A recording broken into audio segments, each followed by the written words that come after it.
there's only two things that can kill a giant squid. One, a sperm whale, or two, an even more giant squid. But recently, studies have shown something new, something that really shouldn't be happening. Another animal is hunting giant squid, and it's not a 90,000-pound whale. It's not a 50-foot long super ultimate giant squid. It's just this thing.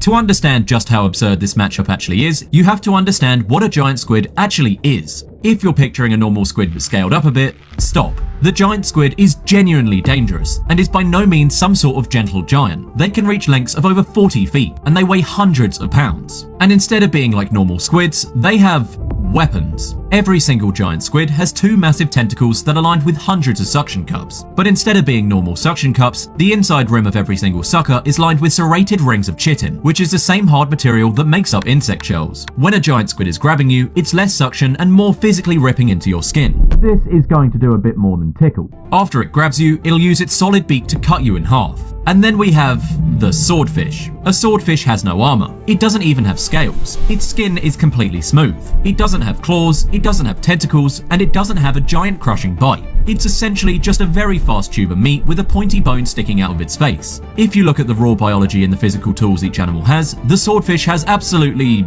zero chance. The squid has the reach advantage, the weight advantage, the grappling advantage, and the weapon advantage. But realistically, this isn't even the issue. In fact, it shouldn't even be possible for a swordfish to try and fight a giant squid, because these animals shouldn't even be able to interact. The ocean is divided into very strict vertical zones, and the animals that live in one zone almost never cross into the others. Swordfish live in the epipelagic zone. This is the top 200 meters of the ocean. It's warm, it's full of sunlight, and it's packed with oxygen. This is where the vast majority of ocean life lives. Giant squids live entirely in the midnight zone. This starts at about 1,000 meters deep and goes down to 4,000 meters. These are two entirely different worlds, and a giant squid is definitely not coming to the surface, unless on some really rare occasions where it's dying, or already dead. So if the squid can't come up, that means